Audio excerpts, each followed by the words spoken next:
시청자 여러분 안녕하십니까? 출발 성공 투자 박민영입니다. 안녕하세요. 김수정입니다.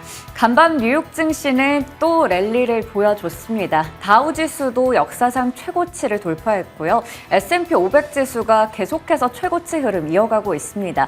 그런 가운데 엔비디아도 연일 강세를 보이고 있죠. 어제 국내 증시에서도 AI 반도체 관련주들 힘을 받아갔었는데 오늘도 추가 상승세가 이어질지 기대가 됩니다.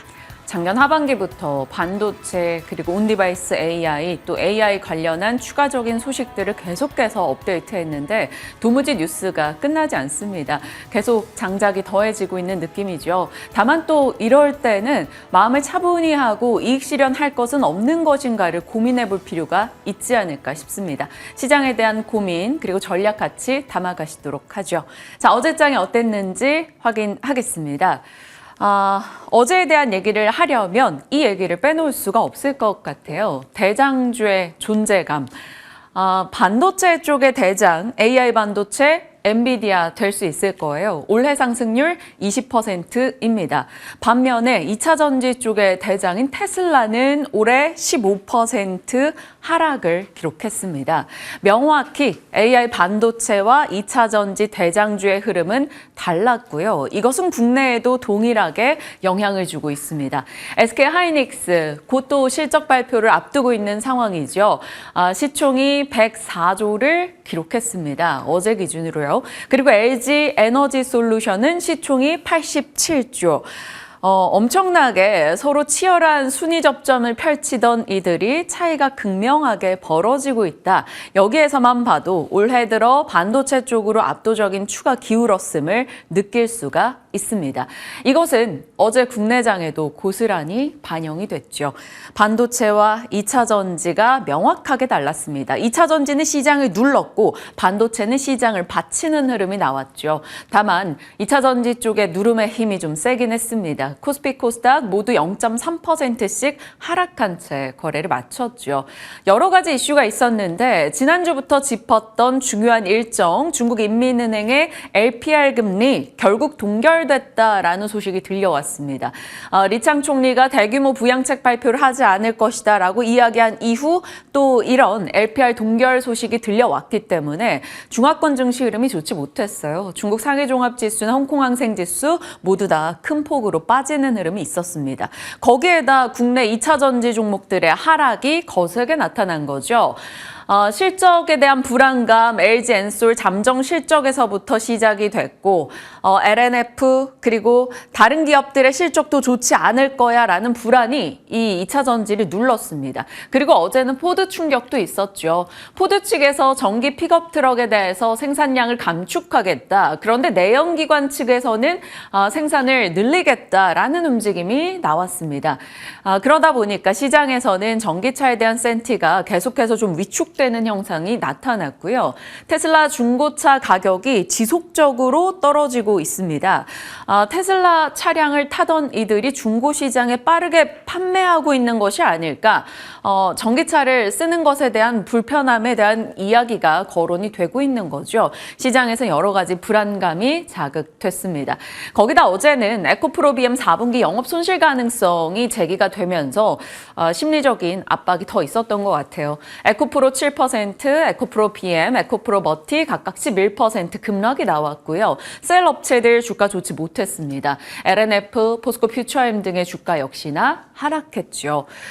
그 전 거래일에 전해드렸던 대로 실적에 대한 실망감 그리고 트럼프가 공화당의 후보가 될 것이다 라는 기대감이 2차 전지에는 불안으로 작용을 한 거겠죠.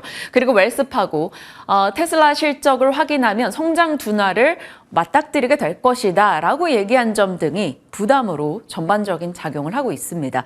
그래서 2차 전지는 초기 얼리 어답터 소비 이후에 대중화까지 조금의 진통을 겪고 있는 캐즘의 시기에 빠져 있다라는 것이 최근에는 명확한 의견이죠. 전반적으로 좋지 못했던 가운데 2차 전지에 좀 반전을 기다리는 목소리도 많이 나오고 있습니다. 실적을 좀 일단 보고 결정을 해야겠죠. 테슬라 실적, LG 에너지 솔루션 확정 실적, 삼성 SDI, SK온, 에코프로 그룹주들 실적까지 1월 말부터 2월 초 다 예정이 되어 있기 때문에 기업별 실적들 그 가운데서 앞으로의 가이던스가 어떻게 나오는지까지도 잘 체크해 볼 필요가 있겠습니다. 전반적으로 중국 우려감 그리고 2차 전지 쪽의 압박으로 인해서 시장이 하락했던 가운데 낙폭이 제한될 수 있었던 것은 그래도 올라간 쪽에서 반도체가 얼마나 버텼는가를 볼 수 있습니다. 반도체 쪽의 상승 어제 정말 자세히 잡아드렸던 대로 AI 수요가 늘어나면서 반도체를 자극했고 온디바이스 AI부터 비롯해서 IT 부품주 반도체 종목들이 전반의 강세를 나타냈습니다.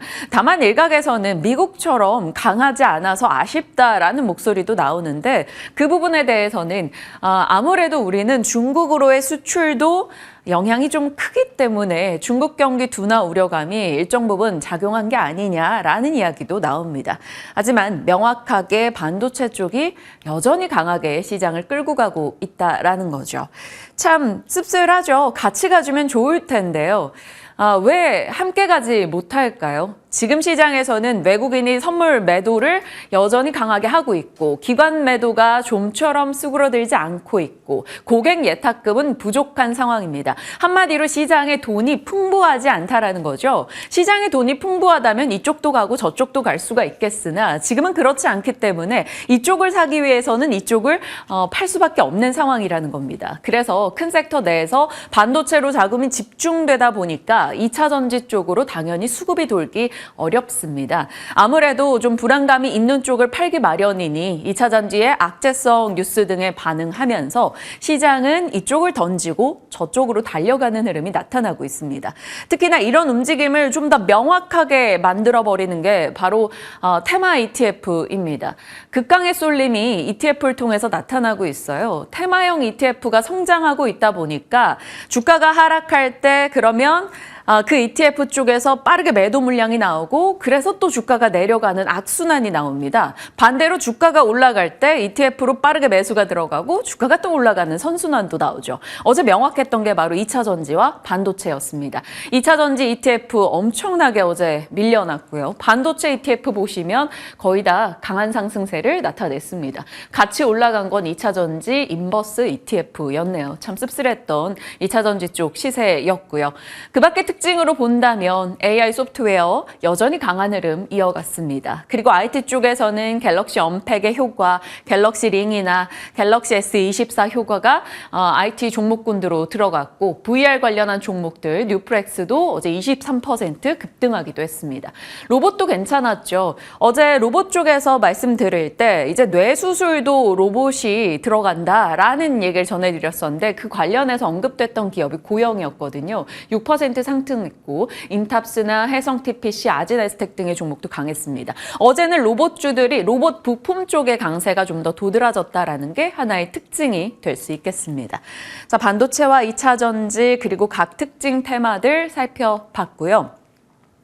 AI와 반도체 쪽으로 시장에 관심이 집중돼 있다라는 것을 우리가 명확하게 느낄 수 있는 게 세분화입니다. 무엇이든 인기를 끌면 그것을 세세하게 뜯어보게 되기 마련이거든요. 시장이 그렇습니다. AI와 반도체를 집중하다 보니까 점점 세분화되죠. HBM, 온디바이스 AI, CXL, 칩넷, 그리고 온센서 AI라는 것까지 등장을 했습니다. 어제 일단 HBM 종목들 다 괜찮았고요. 반도체 습식 쪽에서 이 수출 데이터가 잘 잡혔다라면 제우스에 대한 이 마지막 박앵커 새벽신문에서 말씀드렸던 부분이 있었는데 그게 또 18% 올랐습니다. 그리고 테스트 소켓 쪽, 디자인하우스 쪽 종목들, 제주반도체, 엑시콘, 서울반도체까지 올라가는 흐름이 나타난 상황이고요. 거기에서 시장이 또 온센서 AI라는 것을 더 세분화해서 집중하기 시작했습니다. 자, AI가 계속해서 세분화되고 있죠. 클라우드 AI, 온디바이스 AI, 그리고 온센서 AI까지요. AI의 핵심은 칩이 많이 들어가고 데이터를 많이 처리해야 합니다. 그러다 보니까 모든 것이 좀 과부하될 여지가 있죠. 그래서 저전력이라던가 속도가 빨라진다던가 혹은 방열을 좀 열이 방출되는 것을 줄여주는 쪽에 시장의 관심이 쏠리고 있습니다. 그러면서 점점 세분화되는 거죠. 처음에는 서버와 모든 기기를 연결하는 클라우드 AI 쪽으로 갔다가 이번에는 스마트 기기 자체에서 AI 기능을 처리하는 온디바이스 AI로 가게 됩니다. 이쪽으로 내려올 때도 저전력 반도체 이런 쪽에 관심을 뒀었단 말이죠. 온센서 AI는 앱이 아니라 MCU에서 함께 AI를 탑재시켜서 전체적으로 이미지 센서를 해결해 나가는 과정에서 전력을 떨군다라는 게 핵심입니다. 삼성전자와 SK하이닉스가 이미지 센서에 AI를 탑재하는 온센서 AI 기술을 상용화한다라는 소식이 전달되면서 관련한 기업들의 주가가 어제 뛰었습니다. 쉽게 다시 설명을 드리면요. AI를 학습하는 과정에는 이렇게 사람이 눈으로 보듯이 영상 데이터가 많이 필요합니다. 영상은 이미지 센서가 필요하겠죠. 이미지 센서가 많아지면 열이 날 수밖에 없습니다. 그래서 온센서 AI, MCU에 AI를 탑재해서 그 이미지 센서가 많아졌을 때 속도나 이런 방열 부분의 이 한계를 좀 극복하는 과정인 거죠. 그래서 온센서 AI에 대한 얘기가 어제 나왔고요. MCU에다가 AI를 탑재한다 이러다 보니까 MCU 팹리스 업체인 어부부 반도체가 상한가를 갔습니다. 이미지 신호 처리 칩을 상용화했던 이력이 있어 픽셀 플러스도 상한가를 갔고요. 테스트 솔루션 제공 평가하는 ART 역시나 18% 급등했죠. 그만큼 시장이 이쪽 테마에 얼마나 진심인지를 알 수 있어요. HBM 온디바이스 AI부터 해서 온센서 AI까지 내려오고 있습니다. 다만 한국에서는 AI 센서 시장 전 세계 5% 점유율에 불과하긴 합니다. 테마성이라는 것 일단 지금은 인지해야 될 것 같고요. 시세 연속성에 대해서는 그 어느 누구도 모르겠죠. 일단 시장이 이쪽 테마에 엄청나게 집중을 하고 있다는 것 정도로 체크하겠습니다. 시간 외에서도 반도체는 강했고 2차 전지는 좀 떨어지는 모습이 눈에 띄었습니다. 어제 시간의 뉴스였죠. 인텔이 차세대 프로세서 루나 레이크에 삼성전자 메모리를 탑재한다라는 소식에 관련해서 이제 반도체 종목들이 강세 흐름을 나타냈습니다. 특히나 저전력 반도체 쪽에서 과거 제품 개발과 양산했던 이력이 있는 에이펙트가 시간 외 상한가를 기록했습니다. 온디바이스 AI가 나올 때도 저전력에 대한 이야기가 언급이 됐어요. LPDDR 말씀드렸었는데 그때 당시에 관련한 종목으로 이렇게 소개를 했었습니다. 제주반도체, 심텍, 테크윙, 엑시콘 등이요. 일단 저전력 반도체에 대한 얘기, 그러니까 AI가 앞으로는 세분화돼서 구동되는 데는 계속 저전력에 대한 얘기가 나올 것이라서 그 부분에 대해서 어떤 종목으로 확산이 되는가도 체크해 볼 필요는 있겠습니다. 자, 전기차 수요 둔화 우려가 일단 계속되고 있죠. 에코프로 BM 실적에 대한 우려감도 나오고 있고요. 그래서 시간외에서 에코프로 머티와 LS 머티리얼즈 주가가 떨어진 채 마감이 됐습니다. 자, 이렇게 명확하게 시장이 갈리고 있는데 지금 이 시점이 맞을진 모르겠으나 우리가 언제나 염두에 둬야 되는 말일 것 같습니다. 영원한 적도 영원한 친구도 없다. 비슷하게 자주 드렸던 말씀이 화무12롱이죠. 지나친 상승이 나오는 것이 지금 불안하다, 뭔가 느낌이 쎄하다면 분명 분할 매도로 준비해야 되는 시기인 거고요. 하락 정도가 정말 이건 말도 안 되게 처참하다라고 느끼는 부분이 있다면 분할 매수 준비가 들어가야 될 겁니다. 많이 오른 거 알겠는데 그럼에도 불구하고 내가 이 종목을 못 사서 너무나 속상하다, 포모로 불안하다면 철저하게 기계적인 리스크 관리를 하면서 단기 트레이딩으로 대응하시면 될 겁니다. 이 심플한 것을 하기가 참 어렵죠. 주식시장은 그래서 어려운 것 같습니다. 제주반도체가 11월부터 수익률 계산을 해보니까 무려 673%나 올랐더라고요. 불안한데 또 가고 불안한데 또 가는 흐름이 계속 나오고 있습니다. 어제 시간 외에서는 제주반도체가 투자 경고 종목 지정에 대한 예고로 인해 주가가 조금 내려갔습니다. 어느 정도 수익이 많이 나 있다면 좀 챙기는 과정도 필요하지 않을까라는 생각도 들어요. 그래서 반도체에 대해 업계에서 이제 슬슬 차익 실현에 대한 얘기도 많이 나오고 있다라는 점을 염두에 두시고 또 2차 전지 같은 경우는 너무나 많이 빠졌기 때문에 성공 스토리가 다시 한번 힘을 받게 되는 시점엔 또 반등할 수 있을 겁니다. 지나친 하락은 언제나 반등의 재료가 된다라는 얘기도 기억해 둬야겠죠. 하지만 늘 그렇듯 주식시장에 제일 어려운 것은 타이밍입니다. 언제가 될지에 대해서는 시장을 보면서 기민하게 판단할 수밖에 없겠죠. 연기금 같은 경우는 올해 삼성전자를 팔고 2차 전지 쪽에 매수를 강화하고 있다라는 뉴스도 나오고 있는데 결과가 어떻게 될지 궁금해지기도 합니다. 시장에 대한 고민이 좀 필요한 시점인 것 같아서 넣어봤고요. 자, 뉴욕장입니다. 3대 지수 또 상승 흐름을 나타냈네요. S&P 500과 다우지수가 사상 최고치를 경신했습니다. 애플이 시총 1위를 탈환하면서 지수 견인하는 흐름이 있었네요. 비전 프로 초기 매진 효과로 인해서 주가가 올랐는데 그런데 이 타이밍에 거밍치는 생각보다 이 비전 프로에 대한 수요가 빨리 줄어들 우려가 있다라고 얘기하기도 했습니다. 대중화에 대해서는 조금 시간이 필요하다라는 코멘트였네요. 자, 시장에 대해서는 여러 의견들이 나오죠.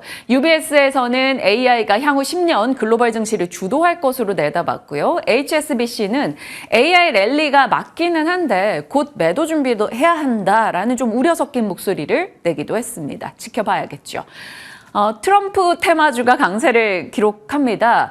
디지털 월드 애퀴지션이라고요. 트럼프가 만든 SNS 모기업과 합병을 하는 스펙주인데요. 하루 사이에 88% 올랐고요. 지난 대선 때 트럼프 캠프 지원을 했던 펀웨어가 41% 상승했습니다.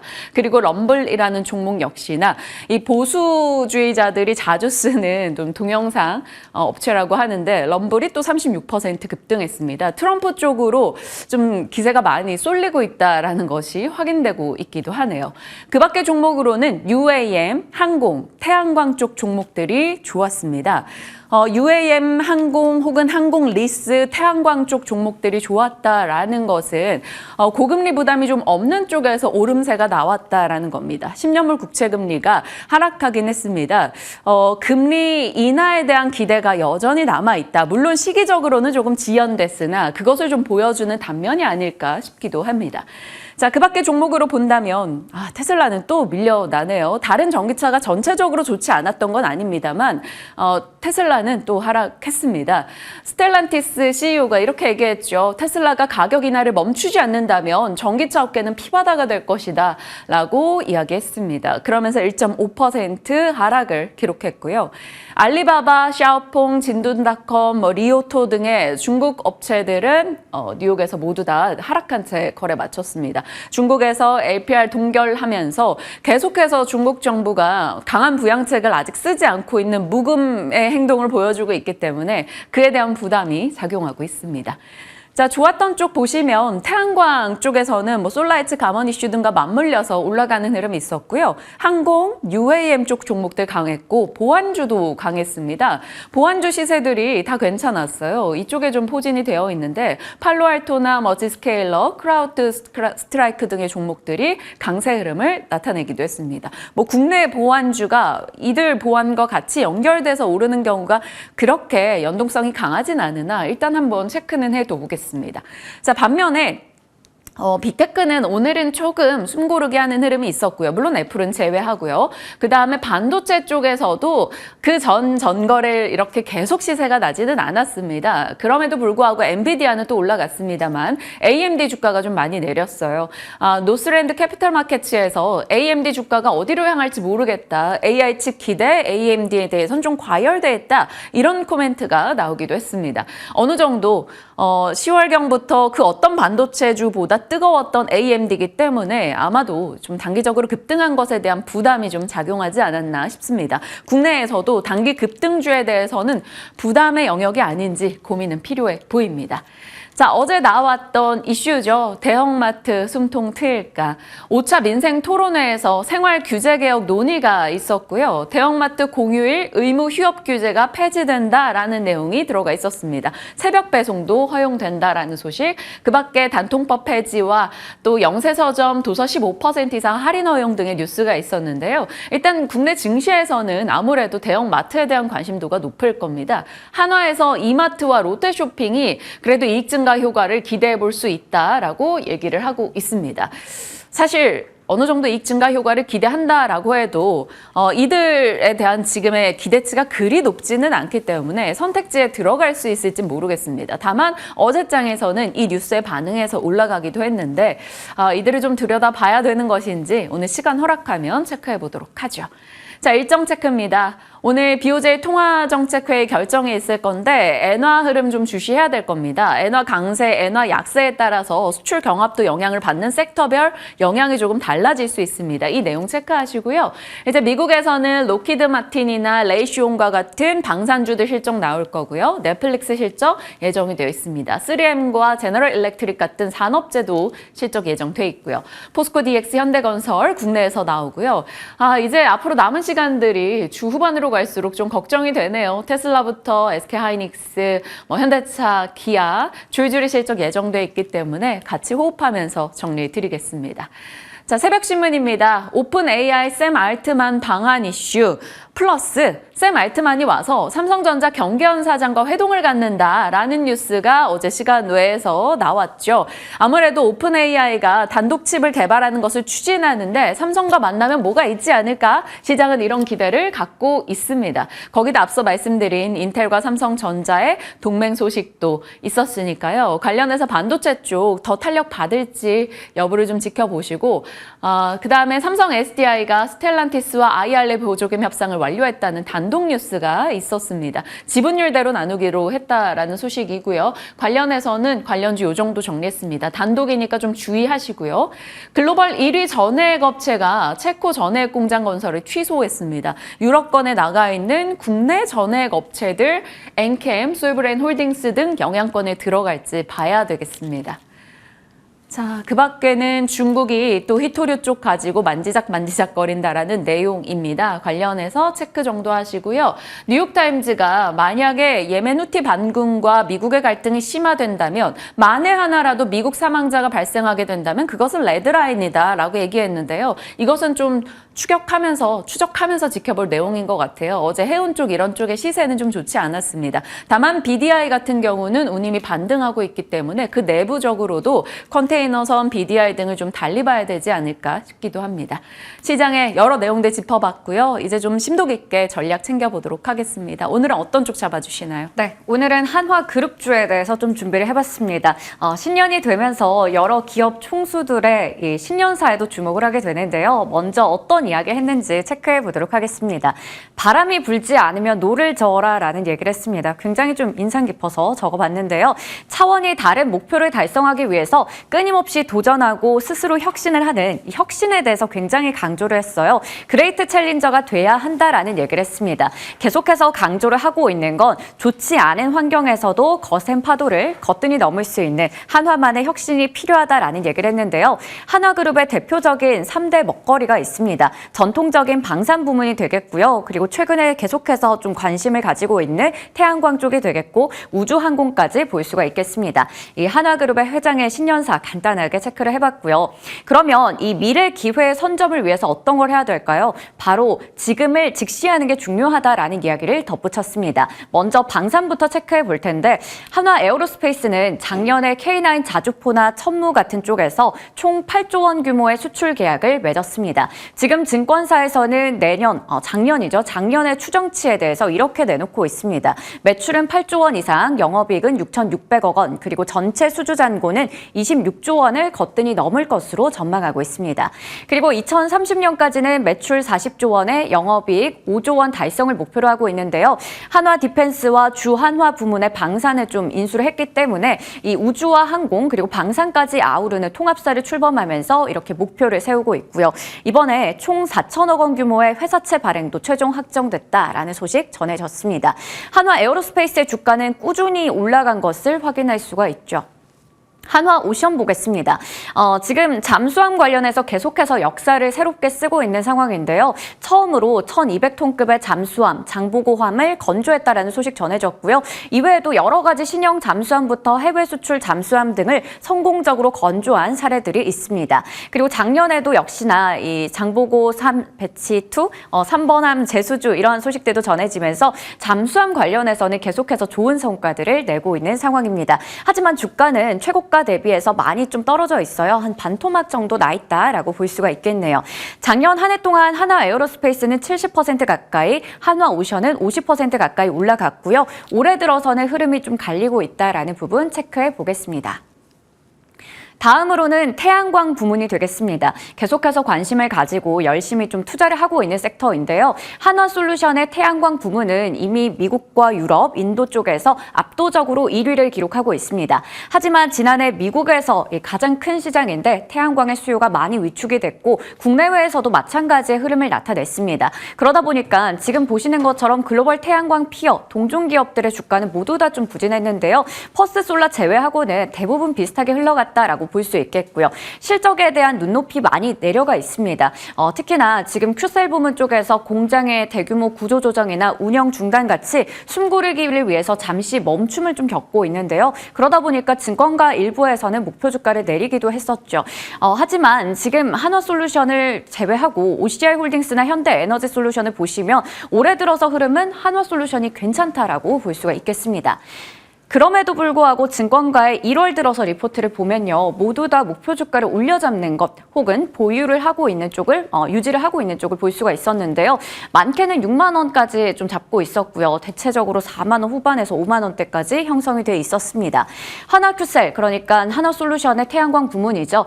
북미 최대 규모의 태양광 통합단지인 솔라허브 구축을 위해서 이 대규모 투자 계획을 밝혔는데요. 올해는 여기에 좀 주목해 보자라는 게 증권사의 의견이었습니다. 총 3조 원 이상을 투자를 하겠다라고 얘기를 했고요. 이 부분에 있어서는 인곳이나 웨이퍼나 셀, 모듈 이렇게 모든 것들을 통합 밸류 체인으로 구축을 할 수 있게 됩니다. 그렇게 되면서 미국의 모듈 제조 능력이 총 8기가와트 이상을 기록할 것이다라는 얘기가 나오고 있고요. 이렇게 된다면 IRA 관련해서 좀 더 대응을 잘할 수 있게 돼서 연간 세제 혜택은 1조 원 정도 기대할 수가 있겠습니다. 그리고 한화큐셀은 최근에 마이크로소프트 쪽에 장기적인 또 계약을 하나 맺었잖아요. 그렇기 때문에 이게 장기적으로 봤을 때 수익성 개선에 있어서 크게 도움이 될 거다라는 이야기도 저희가 신재생 에너지주 브리핑하면서 전해드렸습니다. 마찬가지로 한화에너지 쪽에서도 1,500억 원 규모의 ESG 채권을 발행했는데요. 이렇게 된다면 신재생 에너지 관련한 부문에 더욱더 많은 투자를 할 수가 있게 되겠죠. 그런데 주가는 앞서 얘기 드렸듯이 좀 좋지는 않은 상황입니다. 작년 한 해 동안 거의 30% 가까이 밀렸었고요. 우선주도 마찬가지고 올해 들어서도 두 자릿수 하락세를 보이고 있는 상황입니다. 마지막으로 우주항공 쪽 보겠습니다. 민간 항공 시대죠. 이 뉴페이스 시대에 발맞춰서 선제적인 투자를 잘 하고 있는데요. 국내 유일한 우주 발사체, 누리호 발사체 기술을 보유하고 있는 한화 에어로스페이스, 그리고 하나 시스템이나 세트랙 I 같은 관측 통신 위성이나 탐사까지 우주 쪽에서도 마찬가지로 전체적인 전반을 아우를 수 있는 밸류체인을 구축하고 있습니다. 한화그룹의 비전이라고 하면 위성 통신을 통해서 UAM부터 스마트 선박 그리고 자율주행차까지 여러 가지 분야에 활용할 수 있는 통신 인프라를 제공하겠다라는 건데요. 나중에는 이 관측 위성이 얻은 빅데이터를 AI로 분석한 데이터 서비스도 제공한다라고 합니다. 앞서 한화 에어로스페이스는 방산 분야에서도 두드러지는 성과를 냈었기 때문에 주가는 잘 갔었고요. 하나 시스템도 지금 보시면 굉장히 좋은 흐름을 작년 하반기부터 보여주고 있는 것이 확인이 되고 있습니다. 세트랙 I도 최근에 또 위성 관련주 주목받으면서 함께 잘 올라갔죠. 작년 한 해 동안 한화 에어로스페이스, 한화 시스템은 각각 60%가 넘게 올라갔고요. 세트랙 I는 올해 들어서만 23% 정도 올라가면서 강세를 나타내고 있습니다. 자, 이렇게 미래 먹거리가 정말 풍부한 상황입니다. 방산부터 태양광, 우주, 항공까지요. 한화그룹주의 투자 포인트부터 탑픽까지 여쭤보도록 하겠습니다. 다음으로 가나 안 가나입니다. 조선 관련주들 작년부터 여러 차례 좀 브리핑해드렸는데요. 연초부터 좋은 소식들 전해지고 있습니다. 암모니아선 수주 랠리를 지금 계속해서 보여주고 있는데 HD 한국조선해양 그리고 한화오션 쪽에서 어제 이 소식이 좀 전해지기도 했고요. 최근에 신조선가가 또 15년 만에 최고치를 기록하고 있는 상황입니다. 연초에 주가가 좀 밀리긴 했지만 증권가의 전망은 긍정적이에요. 2020년부터 2021년까지 그러니까 저가 물량들을 좀 따냈던 부분들 많이 털어낸다면 올해 하반기부터는 수익이 크게 개선될 거다라는 이야기 나오고 있습니다. 그리고 어제 시간외 거래에서 이 HD 현대중공업이 실적이 나왔는데요. 영업이익도 당기순이익도 흑자 전환에 성공하면서 3% 넘게 올라갔습니다. 오늘 조선주들 흐름까지 잠시 후에 체크해 보도록 하죠. 실적도 하나둘씩 나오고 있고 최근에 조선주들 분위기도 나쁘지 않은 가운데 잘 갈 수 있을지 같이 고민해 보겠습니다. 시장에 대한 전략 지금부터 함께 하시죠.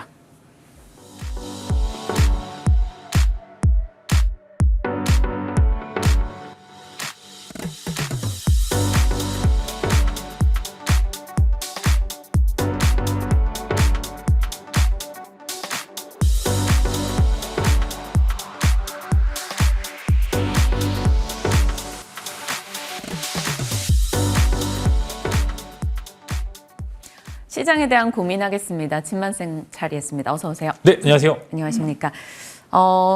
나쁘지 않아요. 반도체나 AI를 들고 계신 분들에게는. 하지만 그렇지 않은 분들에게는 연초 좀 힘든 장이 전개되고 있습니다. 좀 극명하게 차별화가 나타나고 있고 그것은 시장에 도는 유동성 자체가 좀 부족하기 때문일 텐데 시장에 대한 전략이 필요해 보입니다. 어떻게 세울까요? 네, 뭐 사실 저는 그렇게 생각합니다. 유동성이 없다라고 판단하기보다는 그냥 좋아질 섹터는 올라가는 거고 조금 더 이제 약간 위험한 구간에 보릿고개에 있는 섹터들은 빠지는 게 사실 뭐 주식의 원칙이라고 보기 때문에 오히려 그런 부분들에 있어서 저는 오히려 삼성전자 하이닉스가 지금 주가가 훨씬 더 아쉽다라는 좀 표현을 하고 싶습니다. 그래서 본체적으로 최근에 시장 분위기를 보시게 되면은 공매도 금지 이후에 나오는 그런 여러 가지 안 좋은 현상들이 지금 지속적으로 좀 나오고 있는데 개별 종목에 대해서 공매도가 안 되다 보니까 이제 개별 종목 선물 매도와 그다음에 전체적인 지수 선물 매도가 이어지게 되면서 이게 전반적으로 지수가 계속적으로 레벨이 다운되는 모습들을 보여주고 있는데 실제로 막상 이제 장을 열어보게 되면 올라가는 섹터도 명확하고요.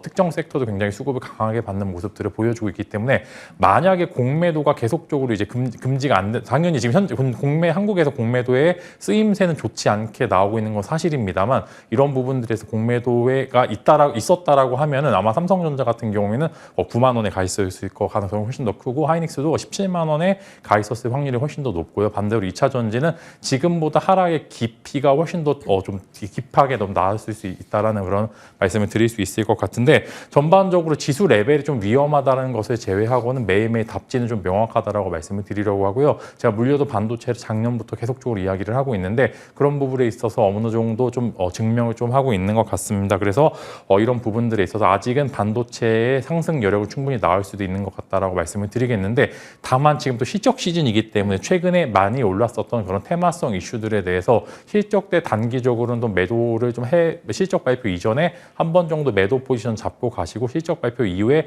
돌아서 나오는 그런 파동을 이제 한 번 정도 공략을 해보시는 게 좋을 것 같고 그 전에 실적 발표 이전까지는 일단은 물려도 반도체의 뷰는 계속적으로 유지를 할 것 같고요. 그럼 2차 전지 이야기를 좀 안 할 수가 없을 것 같은데 마찬가지로 제가 브레이크 물론 한 번 정도 올라갈 수 있겠습니다만 기계적인 반등을 제외하고는 계속적으로 브레이크 걸릴 만한 요소들이 많을 것 같다라고 이야기를 드린 적이 있는데 마찬가지로 지금도 여전히 비슷합니다. 만약에 지수가 올라간다라고 가정을 하면 반도체보다 2차 전지가 훨씬 더 탄력적으로 올라갈 수 있는 건 사실입니다만 이게 내 평균 단가에 오지 않는다라는 게 문제고요. 바닥에서 잡기는 쉽지 않다라는 점이 문제이기 때문에 이런 부분들에서 여러분들 트레이딩의 요소로는 2차 전지가 조금 더 매력적이다라고 말씀을 드릴 수 있을 것 같습니다만 다만 대세 상승은 여전히 아직이다라는 말씀을 드리면서 조금 보유하고 계시면 당연히 이제 내가 갖고 있는 섹터의 종목에 대해서 이야기를 좀 안 좋게 하는 것에 대해서는 부정적으로 생각하실 수도 있겠습니다만 현실을 좀 냉정하게 볼 필요가 있다라고 말씀을 드리려고 하고요. 네. 일단은 단기적으로는 LG 에너지 솔루션의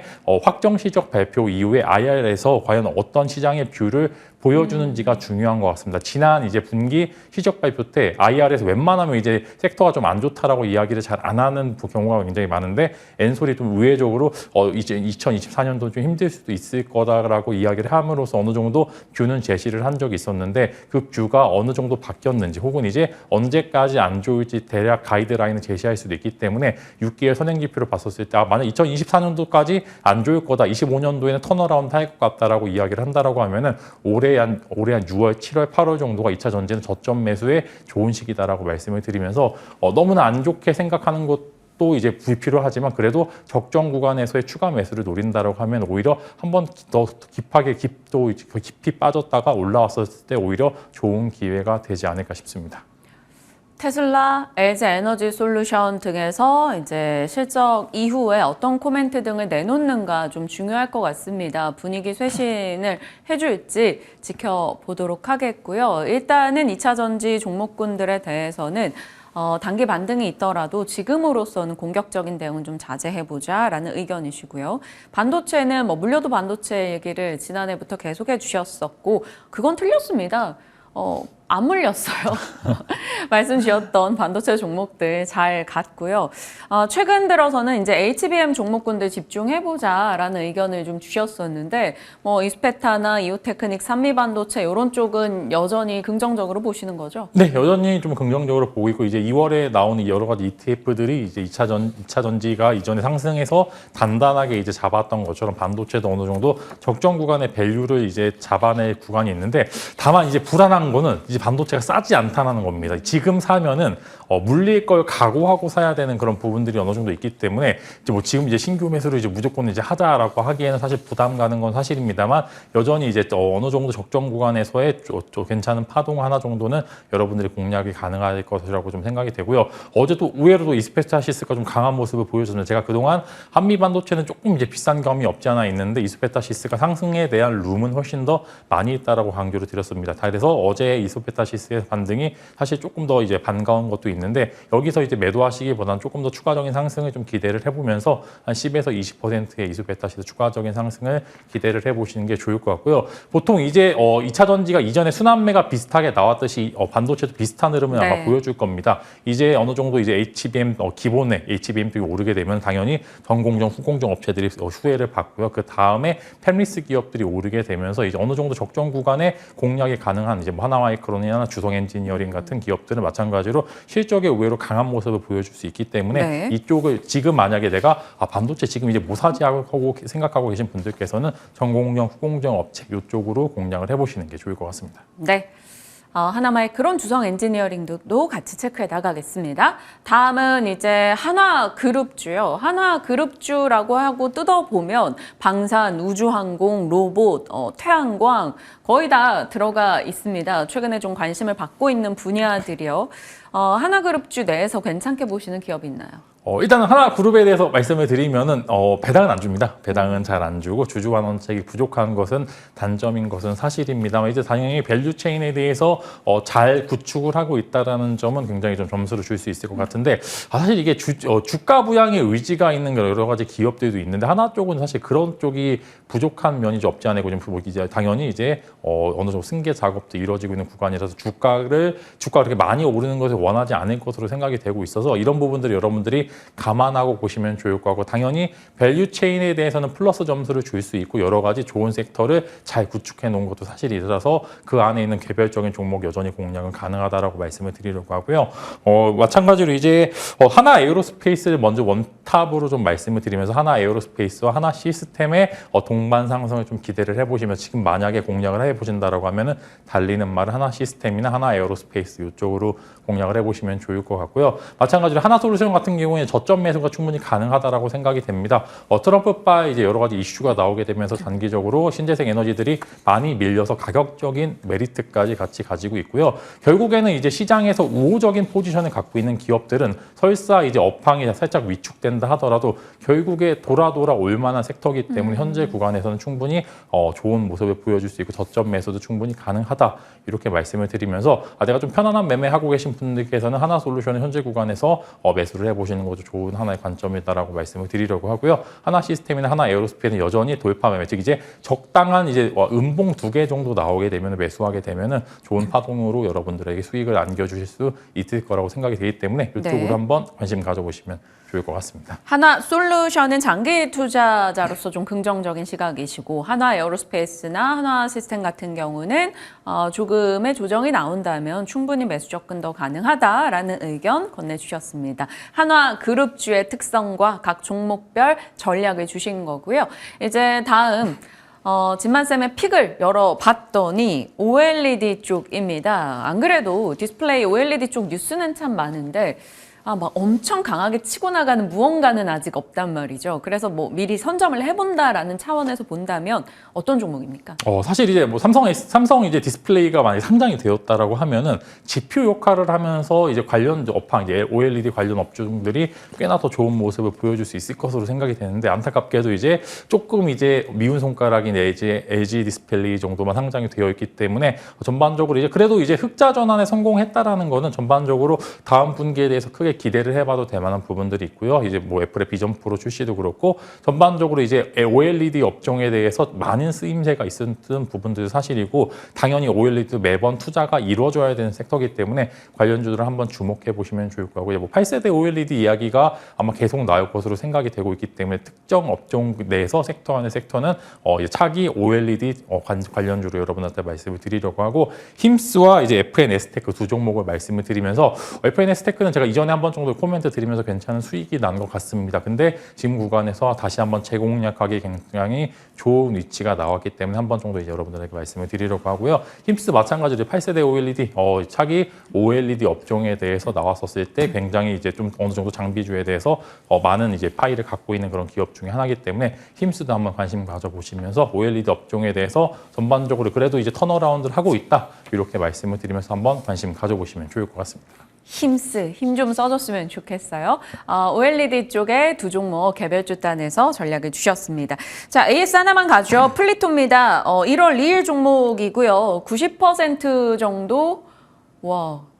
네. 좋은데요. 근데 이 종목 어떻게 할까요? 네, 사실 이렇게 오를 줄 알았는데 다도 이제 다 이제 공략을 못했던 것 같고 그냥 플리토 같은 경우에는 일단 갤럭시 S24의 판매량에 따라서 추가적인 상승 랠리가 나올 것으로 좀 전망이 되고 있는데 일단은 전반적으로 봤었을 때 지금 단기적으로는 일단 매도 포지션 잡아보시는 거 좋을 것 같고 너무 이제 확 팔기보다는 한 70%의 비중은 줄이되 그 나머지 부분들만 한 20% 정도의 추가적인 공략을 한번 기대해 보시면 좋을 것 같고 이제 여기서는 이제 선택의 구간인 것 같습니다. 당연히 하루 이틀 정도 조정이 있을 것으로 생각이 되는데 그 조정 파동을 견딜 수 있을 만한 수익률인지 한번 여러분들이 관심 가지게 되면서 일단은 슬슬 정리할 시기는 왔다 이렇게 말씀을 드리도록 하겠습니다. 네. 단기간에 이 정도면 어느 정도 이익 실현을 하더라도 아쉽지는 않을 겁니다. 일정 부분 좀 덜어내고 소액 비중만 남겨두고 대응을 해보자라고 의견을 주셨네요. 시장에 대한 방향 설정, 종목 전략 진만쌤이 좀 디테일하게 잡아주셨습니다. 고맙습니다.